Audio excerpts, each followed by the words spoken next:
centers, the central region of regulation. And you recall from our neural unit that we talked about the vital centers that were located in the brainstem. Now, this is another of those areas where I could speak with more authority several years ago than I can now, because as we know more, as we learn more, we know less. And by that I mean, in most textbooks, you will see a fairly thorough discussion of DRGs, VRGs, and Pontine centers and so on, and they will ascribe a function to each. Well, most of the recent research is casting into doubt what we previously thought about these regions. So let me just sort of summarize this as best I can, given the recent findings. So of course, we have the medulla here, the pons here, and you can see there are two general regions that regulate respiration. And this is important to you. We talked earlier about the brainstem patients with which you will have to deal. Patients who, on the basis of an EEG, may have no functional higher cortical activity, but who may nevertheless be breathing normally, who may have normal heart rhythm. And how do you explain that condition to the family? And of course, this is possible by virtue of the fact that these central respiratory centers are located in such a deep portion of the brain, this brainstem portion. So again, what we think is the case is there's a region down here called the pre-Botzinger complex that establishes a rhythm in a manner that is not thoroughly understood. And that rhythm pattern, or that pattern generator, is then communicating with these two fundamental medullary regions. And you can see them listed here, the dorsal respiratory group and the ventral respiratory group. Under normal circumstances, the dorsal respiratory group is the more important of the two in the medulla because it is responsible for triggering or initiating inhalation. All right, why is that more important? Because under normal resting circumstances, inhalation is active and respiration is passive. The VRG is more important, or is recruited, I guess is the better term, during active respiration for the most part to mediate and maintain appropriate levels of respiration during physiological stress. But this is the more important of the two, and you can see the input coming here, and it's going down to the phrenic nerve to regulate to the diaphragm for the most part. All right. So that's the general battle plan, and then traditionally there are known to be two Pontine centers, the pneumotaxic and the apneustic. What you would read in the older textbooks or the more fairly recent textbooks, is that one of these is inhibitory, the other is activating. By that we mean they're inhibitory and activating on the DRG. And so that what these two centers would do by virtue of activation and inhibition is they would render the breathing more fluid, more appropriate to the individual circumstances, whether you're swimming or whether you're running or whether you're speaking, singing, or whatever. But about all I can say now, based upon recent research, is that the two centers have this general function. The pneumotaxic is thought to be generally inhibitory on the DRG. The apneusic is thought to be generally activating. But there's no evidence that or whatever they do not seem to contribute to the fluidity of respiration. So that's about all I can tell you with respect to the central regulation. I think the main thing to keep in mind is that as you look at, just make sure I've covered everything here, we'll come back to that in just a moment, that DRG is responsible for a peculiar pattern of action potential, generating a peculiar pattern of action potentials called the inspiratory ramp. The inspiratory ramp. So this would be the frequency of action potentials leaving the DRG that are headed down to the phrenic nerve, for example. And so what you'll see, the frequency increases for about 2 seconds, and then after about 2 seconds, what happens? It just drops off again, because expiration under normal circumstances, again, exhalation may be the better term. Expiration or exhalation is passive. And then that just repeats itself over and over again. We have about a 5-second cycle, 2 seconds of inspiration, 3 seconds or so of exhalation. But once again, this would be the pattern of action potentials that are proceeding down to the diaphragm. All right, so we talked about the general point. We've already talked about the threshold at which these occur, and that hypoxia, with respect to its detection by the peripheral chemoreceptors, has to drop pretty dramatically in the 60 millimeters of mercury range before they would actually kick in. You will have patients with very depressed oxygen levels, often patients with chronic obstructive pulmonary disease or other issues. And so this is simply another little graphic representation of the inhalatory cycle. You can see there's 2 seconds of inspiration, 3 seconds of expiration. The DRG activates, chiefly the diaphragm contracts, powering expansion of the thoracic cage, the influx of air, the exhalation is passive, powered chiefly by the elastic recoil of the lungs and the thoracic wall. Now, this too is a dramatic simplification because I think it's an important consideration. I want you to sort of think about what would happen if the brainstem were, on the one hand, either separated from let's say, the thalamus or the higher brain, or alternatively, the brainstem were sectioned or cleaved from the spinal cord. How might that affect the ability of your patient to breathe? So, for example, up here, let's say we transect the brain. We've used these words before. I think we talked about decerebrate animals or decerebrate individuals, as opposed to decorticate. So in effect, we have an individual who only has, at this point, a functioning brainstem. Nothing above that is very functional. How would they breathe? They're breathing. Yeah, they're going to be capable. What I want to make sure you understand is that without that higher brain, they're going to lose voluntary control, but they're going to breathe at a normal, sort of a slow, deep, normal, more or less pattern of breathing, and this is what I'm indicating in the brainstem patient. It's difficult to explain to the family. So be aware of that.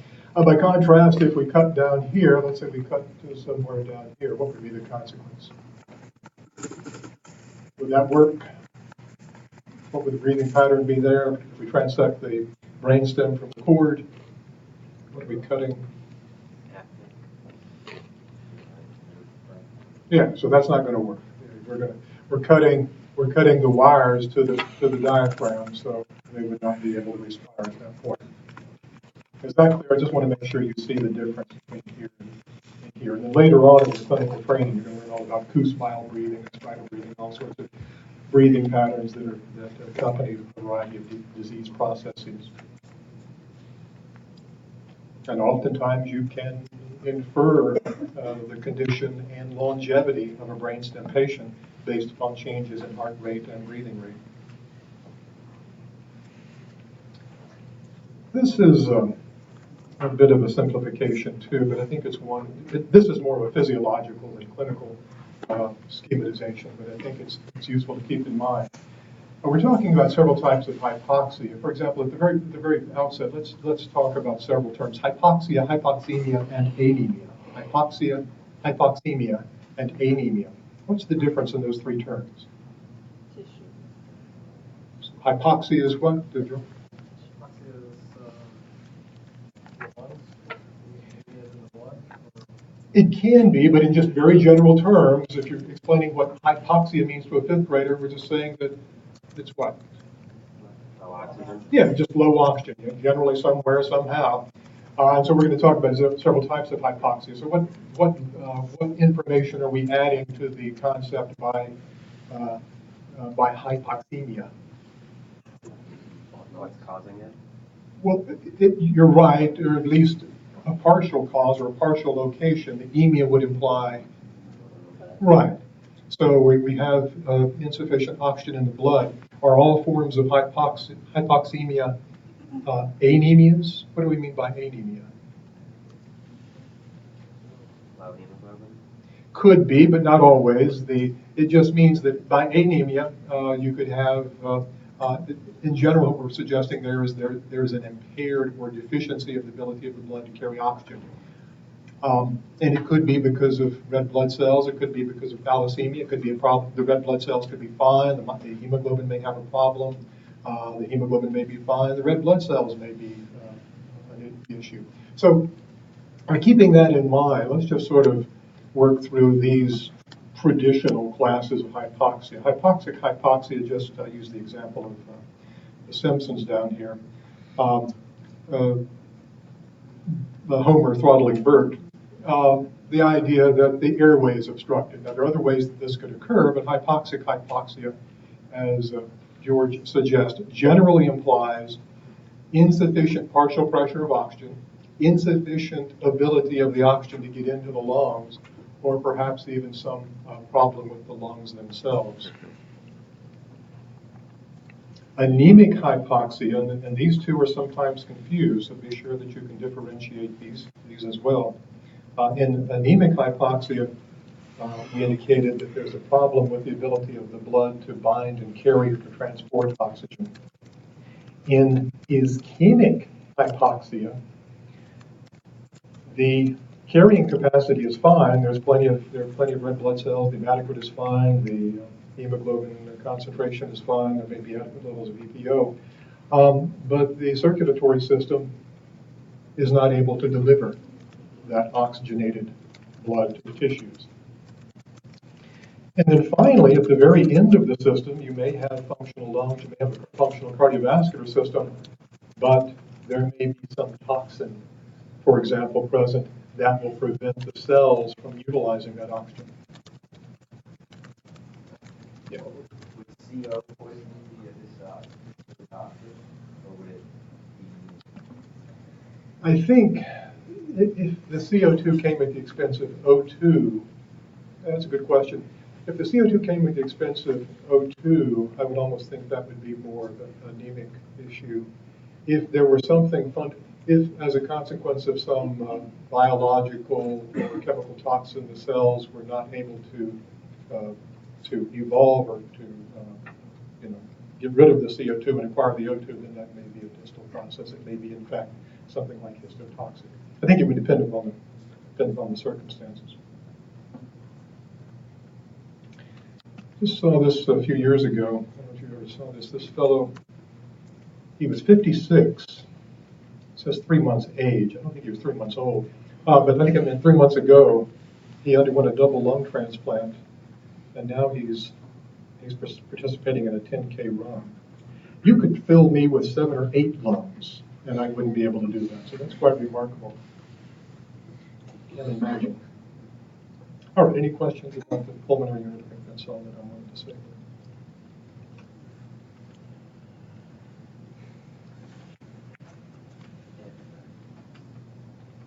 I put Windows 10 on this computer, and it's not entirely agreeing with it.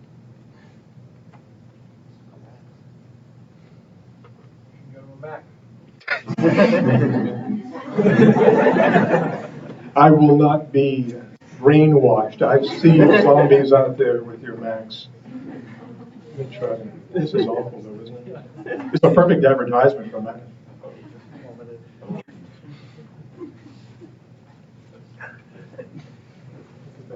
This is what I'm looking at.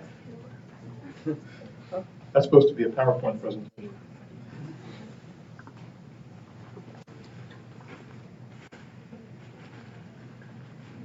Here we are.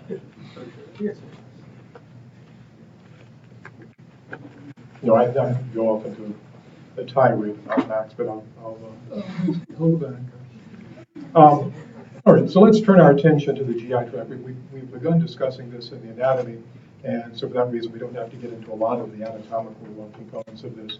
But we do need to talk a little bit about the general organization of the GI tract. Of course, we're talking about that lumen or tube that extends from the mouth to the butt, and that lumen or tube is there for the most part to enable you to extract energy from your environment. There are other tissues that do that, but basically you're taking in foods that are rich in critical nutrients and critical molecules that contain energy that then the GI tract can digest. And by digest, we mean break down into molecules that are suitable for inclusion into vital chemical reactions, and then take those molecules into the blood by the process of absorption. So the GI tract is basically a long tube optimized for digestion and absorption of energy and nutrient-laden molecules. To achieve its ends, to achieve that objective, that generally requires two physiologically central processes that are usually called motility and secretion. So the GI tract must have the ability to propel the ingesta from your mouth to your butt, and it also must be able to add substances that enhance digestion and assimilation, that is to say absorption for example, in the intestine. Now, the other thing that we need to be aware of, and you can look at this illustration, or I guess we can look at this one. We need to be familiar with the general organization of the GI tract. As we've indicated, for virtually its entire length, there's a lumen, that would be the opening here that you see through which the ingesta pass. There will be a mucosal layer, which will include, among other components, the epithelium, and we'll talk about that in just a moment. Then, concentric or distal to the mucosa is the submucosa. The submucosa is going to contain usually fat tissue, blood vessels, perhaps glands. And then the outermost physiological ring is the muscular ring. And we've already pointed out at several points that for most of the GI tract, the stomach being the primary exception, that muscular ring consists of two layers, the radial or circular layer and the lengthwise or longitudinal layer. Depending upon where we are, depending upon which region of the GI tract we're talking about, all of this is held into place by connective tissue. For example, we're looking at the mesentery of the intestine here, but there's going to be some type of connective tissue, usually called either serosa.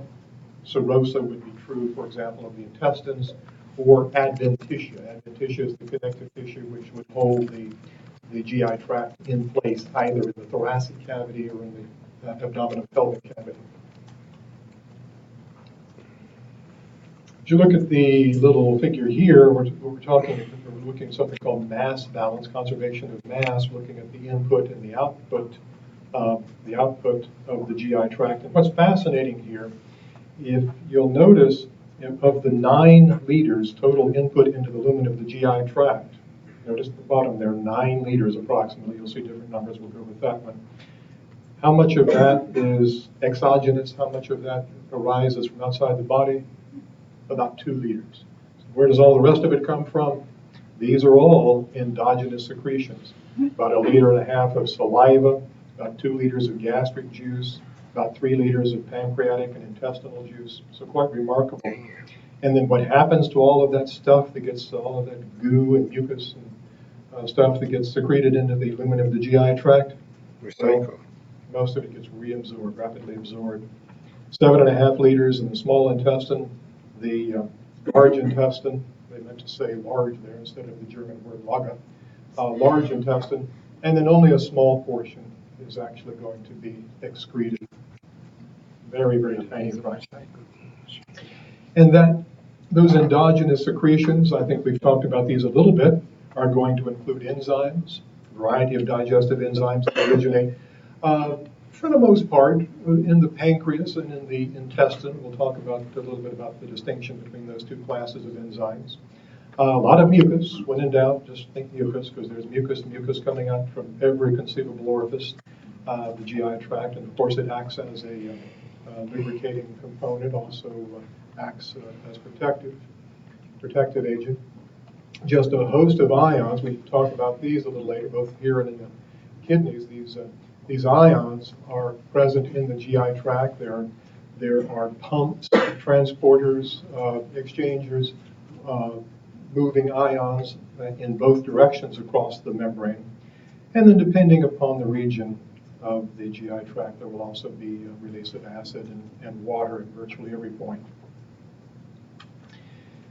Now, to add a little more detail to our previous discussion of the organization of the GI tract, you have a couple of illustrations here. You should know the components of the mucosa, submucosa, and the muscularis externa. The three primary components of the mucosa, depending upon where along the GI tract we're concerned, there would be the epithelium, the lamina propria, and the muscularis mucosa. So the epithelium, of course, is usually going to be a columnar epithelium that you see here, some columnar epithelium. And then superficial, or just outside that, is going to be the lamina propria. The lamina propria differs dramatically from region to region of the GI tract, but it would include, for example, in the intestine, it would include the intestinal capillaries that take up the nutrients from the epithelial cells. It would include the lymphatic terminae called lacteals that would help to absorb fatty compounds. But there's also some degree of glandular activity in the lamina propria as well. And then the muscularis mucosa is a highly variable, usually very thin layer of smooth muscle at the perimeter of the mucosa. It's usually there. It may not be there, or even if it is there in various regions, it may only be very wispy, kind of like clouds on a summer day, just very little wisps of muscularis mucosa. So highly variable depending upon the location, depending on where we're speaking. We've indicated that the submucosa then is going to be concentric to the mucosa, and the submucosa is going to have a high concentration of glands typically. You can see in this particular illustration we have glands that are located in the submucosa, and if you can sort of see there, the duct of that gland extends into the lumen. So that would be typical. Often a lot of fatty tissue, often a lot of stromal tissue, fibers, and very usually extensively vascularized. You can see the blood vessels in the submucosa there. So think if we had to just put a very simplistic label on the function of the submucosa, chiefly designed for secretion. And of course, those secretions originate with the blood. And then finally, the outermost is the muscularis externa. We've talked about the two layers, the radial and the lengthwise layers. The radial layer is important for segmentation, mixing, types of motility we'll talk about in just a moment. And then as we discussed the Taenia coli in the large intestine yesterday, the longitudinal layer, which you see here, this would be the radial layer. You're looking at the smooth muscle fibers sort of pointing at you.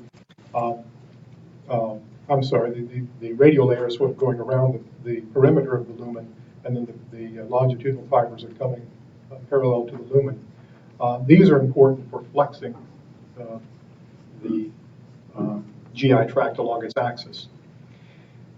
And then the terms serosa and adventitia are the connective tissue binding in the intestine. It would be the mesentery, for example, and in the esophagus, it's something called the adventitia that simply holds the esophagus to its surroundings. Now, one of the curious things that was discovered about the GI tract in the 19th century, in fact, and the language of that discovery continues with us, is that the GI tract contains a nervous system, contains a quantity of neurons that is greater in number than your spinal cord. We call that the enteric nervous system. But be sure you understand what I mean. They're laden inside the submucosa and the muscularis externa are dense aggregations of neural tissue. Collectively, we call those the enteric nervous system. So the GI tract has its own little brain. It's not so little, it's a massive brain that for the most part resides in the submucosa and the muscularis externa. It's autonomous. Most of the reflexes that we'll be talking about are entirely enteric in nature, so that it was learned at a very early point in physiology that if you take the intestines out of a dog and detach the blood supply, put it in some Ringer solution, the muscle will continue to contract and do so in a rhythmic fashion. And if you add certain substances, the rate of contraction will change. And a lot of that seems to be mediated by the capabilities of this enteric nervous system. Now, just as we found that the heart is myogenic, but nevertheless is subject to regulation by the ANS, so is the ENS. So there is an extensive interrelationship and extensive cross-wiring between the ANS and the enteric nervous system. Parasympathetic activation tends to promote motility and secretion. Sympathetic activation tends to suppress it. We're going to talk about a few hormones, but you should be aware that a large number of hormones also regulate motility and secretion. In fact, a large number of the neurotransmitters that are mediating neurotransmission, mood, affect, motor function in your central nervous system are also present in the GI tract. In some cases we know what they do, in some cases it's not quite clear, but virtually all of the neurotransmitters in the brain are also in the GI tract. I think we mentioned this before. Most of the serotonin in your body is not in your central nervous system. About 90% of it is in your GI tract. There are a number of paracrine agents. Often these work with the enteric nervous system or work in connection with the enteric nervous system. And one of the most confusing aspects of enteric physiology for students is differentiating these two. So what we're going to say, one of our arguments as we talk about this in a moment, is that there are some GI tract cells that release substances into the lumen that affect surrounding cells. Right? Trenton is going to release something that affects Riva. That would be a paracrine response. But even more surprisingly, Trenton may release a hormone that travels out into the hallway, travels around the entire building, comes back in that room back there, and then causes Riva to do something she doesn't want to do. So that would be an endocrine response. Both are occurring in the GI tract. Now, I mentioned that this enteric nervous system resides in two locations: the muscularis externa, which is the location here. That would be the muscular portion, and then this is the submucosal portion here. So what you'll notice is the enteric nervous system lives in the submucosa, where it primarily regulates secretion. Or if you went to work here every day between the two layers, this is the inner layer of the muscularis externa, this is the outer layer, this is the radial layer, this is the longitudinal layer. You went to work here every day, what would your primary job be? Regulating motility, regulating the movement of the GI tract. So that's the first and most fundamental difference. The myenteric plexus of Auerbach is most important for regulating motility, regulating the muscularis externa. And by the way, be familiar with all the variations of these terms because they show up in the medical literature all the time. The submucosal plexus of Meissner, also called Meissner's plexus, is more important for regulating. First of all, it's located in the submucosa and is more important for regulating secretion. But just think about all the terms in our language, and virtually all languages, that refer to this enteric nervous system. You can see gutsy move here. You feel it in the pit of your stomach. How do you know that to be true? I have a gut feeling that it's true. There was a fellow by the name of David Gershon back in the 90s, I think, who wrote a book called The Second Brain. I think that's what he called it. He basically argued, I think without much success, that indeed some of your visceral responses occur without higher mentation and they originate in this enteric nervous system. Something to think about in any case. Think about how we use these terms in our language. There's a discussion of the neurotransmitters here. I'm not going to ask you about neurotransmitters, but you'll notice that, for example, acetylcholine is important. Substance P, which we normally think being mediating pain sensations, important here for secretion. Vasoactive intestinal peptide, by the way, also present in the brain. We think that it regulates appetite. 5-HT, serotonin, we talked about that. Enkephalins, regulating sphincters. Who ever heard of such a thing? It's crazy. Enkephalins are supposed to serve as endogenous central analgesics. But here, in the GI tract, they seem to be involved in tonic contraction of smooth muscle. So we've already mentioned the extrinsic regulation. Parasympathetic regulation is chiefly vagal, but remember, depending upon whether we're talking about the very distal GI tract, it could also be from that pelvic splanchnic. That's the sacral portion of the craniosacral nervous system. And that parasympathetic activation is going to be very important, once again, in increasing the secretions from the GI tract and also generally increasing the mixing and peristaltic movements of the GI tract. Chiefly acetylcholine, for reasons you already know about, because you already know the pathways of the parasympathetic nervous system.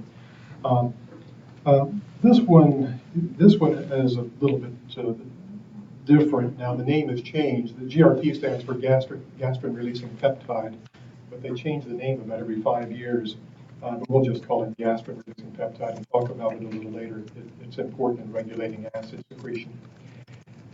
And then the sympathetic nervous system, again, depending upon the location, we talked about postganglionics both in cervical and prevertebral ganglia, depending upon whether they're above or below the diaphragm. And the neurotransmitters there, chiefly, as you know, norepinephrine. And a neuropeptide, why? Not why, but why. And a lot of hormones involved. We'll talk about some of these hormones that regulate both motility and secretion. So this is autonomic up here. This is endocrine. Cholecystokinin is very important in regulating the release of bile, regulating the rate at which chyme moves from the stomach to the intestine. Gastrin, important in regulating acid release, hydrochloric acid release from the stomach. Insulinotropic peptide is also involved in acid release. And then there's other hormones that the names kind of tell you what they do. Motilin and secretin are interestingly hormones that are released from the intestine that act on the stomach. Hormones released from the intestine that actually act on the stomach. This slide simply defines a number of terms that are used to describe GI tract motility. You need to be able to define these terms and understand generally where they're most important. So mixing, arguably, most textbooks would argue, is the most important and fundamental form of GI tract motility. By mixing, we mean that as the GI tract epithelial cells release enzymes, release mucus or whatever, and this is the lumen of the GI tract. If you had a box full of Krispy Kreme donuts and all your donutty goodness is going right down the center of the tract, down the center of the GI tract, then that Krispy Kreme goodness is not going to be taken into the bloodstream because the enzymes that break it down are over there. So how does the GI tract deal with that problem? Well, these muscles along the wall of the GI tract are constantly contracting and relaxing in a variety of ways to make sure that everything inside the lumen is churned around, sort of like a washing machine or dryer, and all of those secretions are intermixed with the ingesta. So mixing is very, very important, ensuring that all of the chyme is brought into contact with the secretions and the surface of the epithelial cells. Excuse me, segmentation, just as it sounds, refers to the breaking up of the large boluses of ingesta. This is very important in the colon, but it's even important in the intestine. For example, when you go to your favorite fast food restaurant, and you want to get your drink, you always have to put your cup under the ice machine. Why doesn't the ice machine just deliver you one large mass of ice, just boom, big maybe a half-pound chunk of ice there. Why do they grind it up? It takes more energy, it costs more money to do that. Surface area. Surface area. So under what principle? The more surface area you have, the more rapid the cooling of your drink. Likewise, segmentation breaks up a large expanse of chyme into smaller and smaller units to facilitate the access to that chyme by digestive enzymes and digestive secretions. So it optimizes the efficiency of those secretions. Peristalsis basically is the process that moves the chyme, the ingesta, from the mouth to the butt. And so it's a wave-like contraction. We'll talk a little bit about this, but peristalsis is reflexive. It doesn't involve, of course, any sort of central governance. In general, what's happening is that as the chyme, as a bolus of chyme, this can be the intestine here, moves into one position in the intestine or even in the esophagus, the smooth muscle behind it will contract, pushing it forward as the smooth muscle in front of it relaxes. Now, having said that, not all peristalsis is orthograde. By orthograde, I mean from the mouth to the butt. Sometimes it's retrograde. What are some examples of retrograde motility? What? Yeah, regurgitation would be an example of that. That can be quite dramatic. You'll see in your line of work, you'll see some dramatic regurgitations. In fact, sometimes the origin can even be in the colon. It can be regurgitated. But also in the intestine, the ingestion of the chyme is going backward and forward as a matter of standard practice. That's what they do in the intestine. You take 3 steps forward and 2 steps back. 3 steps forward and 2 steps back. Simple advance of it. Why would it be that way? Why would that be the case? What would be the advantage to doing that? And you can find any number of animations on the internet showing this. The chyme is going forward and then it goes back. It's forward and it goes back. What's the intestine doing? Absorbing, releasing digestive enzymes and so on, mixing. So it's optimizing or enhancing the access of those nutrients to the epithelial cells. And we talked about the slow rate of airflow through the alveoli. A red blood cell takes less than a second. Takes less than a second to get through through a particular pulmonary capillary, but that's a lot slower than elsewhere in the pulmonary circulation to optimize exchange. Clearing motility refers pretty much to what it sounds like. It says, hey, we've got new stuff coming in, we've got new materials coming in, we need to make room. So what are you going to do? We need to clear things out. And I bet you know how that occurs. So clearing is a general response that moves everything in an orthograde direction toward the rectum. And if you decide finally at that point that it's not maybe a convenient time, then it'll go back from the rectum into the colon, and you'll start over again later. But there are a number of clearing motilities. Anybody, you probably heard the person beside you, you hear stomach noises. Usually about this time each day. That's an example of a clearing motility, especially if you're a scheduled feeder, as most of you are, because you can only eat 10-minute intervals throughout the day, same time each day. So just be aware of these terms. We've talked about retrograde motility. The colon is also doing that. The colon's like a cement truck moving the chyme back and forth to keep it from setting up like cement, because the colon is sucking water out, and to prevent it from setting up like cement, it has to keep moving it back and forth. So retrograde motility is important in both the small and the large intestine. Now we've talked about the mixing, segmentation, and peristaltic contractions that occur in the GI tract, and they occur at different rates.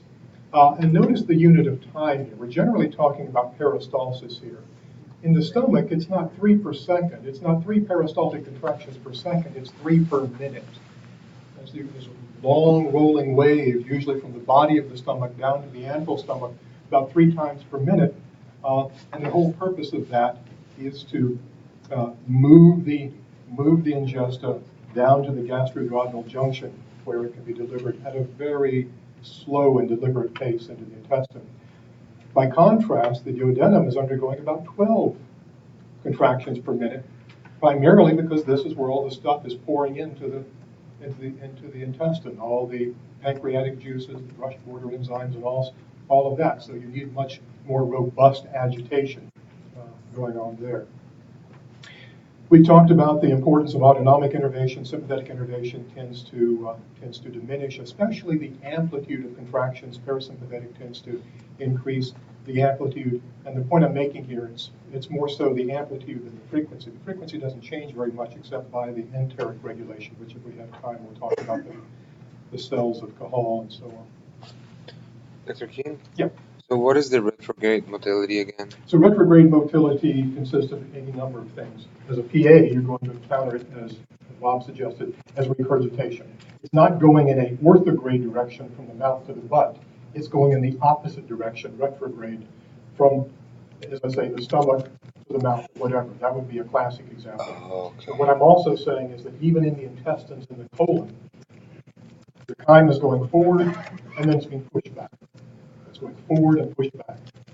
So you're having both orthograde and retrograde motility in other cases.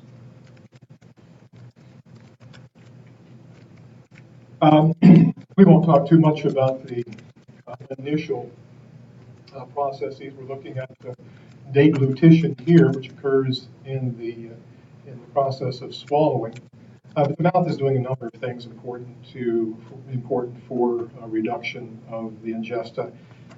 Mastication refers to the mechanical reduction of the food, the addition of saliva, the addition of lubricating agents, the addition of weak enzymes such as salivary amylase, salivary lipase. You're going to have patients who, because they're taking antipsychotics or other medications, suffer from something called xerostoma. They have insufficient saliva, and all these processes are not occurring. Their oral cavity is more prone to infection and a variety of other problems. In fact, there can be all kinds of unfortunate consequences of xerostoma. So the oral secretions are very, very important for a number of reasons. And then the esophagus, the esophagus is important for delivering in a regulated fashion by peristaltic contractions. That peanut butter sandwich while you're standing on your head, all the way from your mouth to your stomach. There's usually a series of peristaltic contractions to push it along, and that will happen in whatever position you are in. You're going to encounter patients that have achalasia or dysphagia, that have impaired swallowing ability to swallow. There can be neural causes, mechanical causes. I'm convinced, because I was at the threshold of death not long ago, from artificial sweeteners. I'm speaking somewhat in jest, but I have found that there are certain, I think it's the one they put, what is it called, sucralose. Be careful of sucralose because it can induce dysphagia in some patients. But in any case, this would be an impaired ability to swallow. And people swallow all kinds of things, especially children. So they'll swallow little toys. This is rather surprising, isn't it? Of course, they're professional sword swallowers. All right. So I'm going to hand over the microphone now, but let me know at the conclusion of the, I guess this would be a peroration, whether you want to review the physiology test.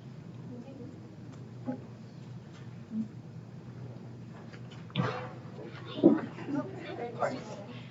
don't need that, but thank you. We just wanted to talk again about Project Seed really quick.